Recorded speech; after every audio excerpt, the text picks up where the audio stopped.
2024-yilning 7-dekabr kuni komik aktrisa Halima Ibragimova 45 yoshida hayotdan ko'z yumgan edi. Aktrisaning vafotiga 1,5 yil to'ldi. Daryo Halima Ibragimovaning opasi Umida Hojimuhammedova bilan uni xotirladi. Marhumaning opasi suhbat davomida kuyovining uylanishi, yaqinlarini ranjitgan gap so'zlar, singlisining o'limidan keyingi mo'jiza va u qoldirgan meros haqida gapirdi. Assalomu alaykum, kanalimizni birinchi bor ko'rib turgan bo'lsangiz, obuna bo'lishni, videoga like bosishni, izohlarda esa o'z fikringizni yozib qoldirishni unutmang. Halimaning eri uylanishi mumkin, faqat bizning hovlida emas. Ota hovlimizda Halima oilasi bilan yashardi.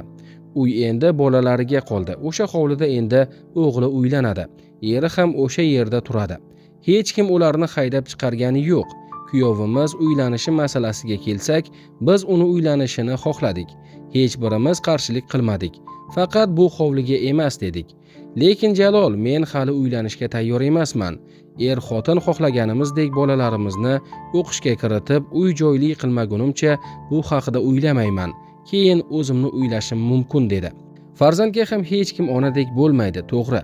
Bolalar ham aqlini tanigan yoshda, 3-4 yoshar bola bo'lganida ham mayli edi, ko'nikib ketardi. Menimcha ular boshqa ayolni qabul qilishmaydi, yana bilmadim. Halimaning qizi Gulnoza onasi tirikligidayoq ro'zg'orga qarardi. 8 yoshida osh-ovqat qilishni boshlagan. U 8 yoshida uyni tartiblaganini ko'rsangiz, katta odam qildi deb o'ylardingiz. Halima rahmatlik qizini hayotga erta tayyorlagandi. Chunki men ko'cha odamiman, qizim uyga qarasin, derdi deydi marhumaning opasi Umida Hojimuhammedova. Halimaning tillalarini bo'lishib olibsizlar. U hovlida bolalarning bolalari o'ynab kulib yursa, biz xursand bo'lamiz. Halimadan qolgan boylik ham bolalariniki. Tillasini bo'lishib olibsizlar degan gap so'zlar bo'ldi. Yo'q, hech narsasiga tegmadik. Halimaning o'zi tiriklik chog'ida hamma tillasini bo'lib ketgan ekan. Bu qizimga, bu o'g'limga, bunisini o'g'lim uylansa, kelinga beraman deb. Hammasi yerda turibdi. Jigarimdan esdalik deb kichkina ziragini ham olmaganmiz. Kuyovimiz Halimaga administratorlik qilardi. Reklama bo'yicha o'zi gaplashar edi. Bundan tashqari o'zining tuxum biznesi bor. Odamlar ijtimoiy tarmoqlarda har xil gap so'zlar yozadi. Ota uyimizga yig'ilsak, nega ularning uyiga boraverasizlar deyshadi. Bormasak Halimaning bolalarini tashlab qo'ydinglarmi deyshadi. U yerda yig'ilsak ham kuyovga og'irimizni tushirmay kelib ketamiz deydi u.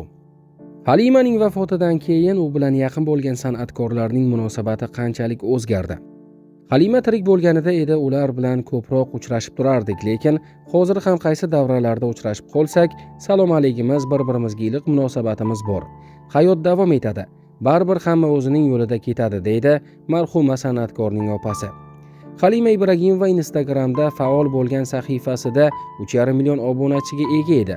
Ammo vafotidan so'ng uning ijtimoiy tarmoqdagi akkaunti yo'qolib qoldi. Opa-singillari uning sahifasini sotib yuborishibdi degan mishmishlar qanchalik asosli?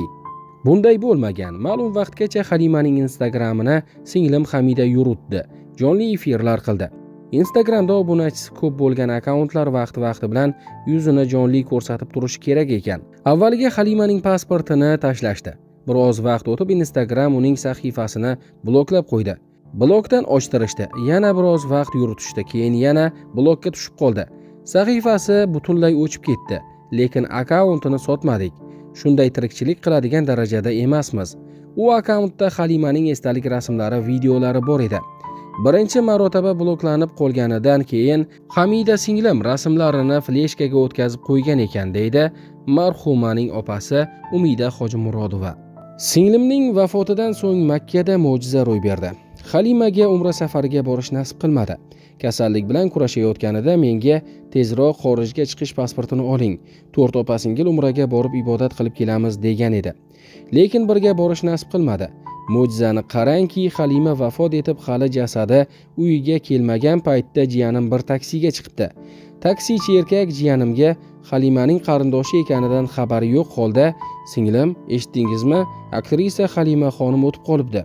Mening onam hozir Makkada umra ziyoratida. Internetda shu xabarlar tarqalganida menga shu rostmi deb so'radim. Ha desam, men kecha Halimani Ka'baning yonida qora toshga suyanib turganini ko'rgandim-ku. Aniq Halima edi, dedi onam. Demak, mo'jiza bo'libdi-da, debdi. Allohning mo'jizasini qarang, nasib qilibdi-da, deydi marhumaning opasi.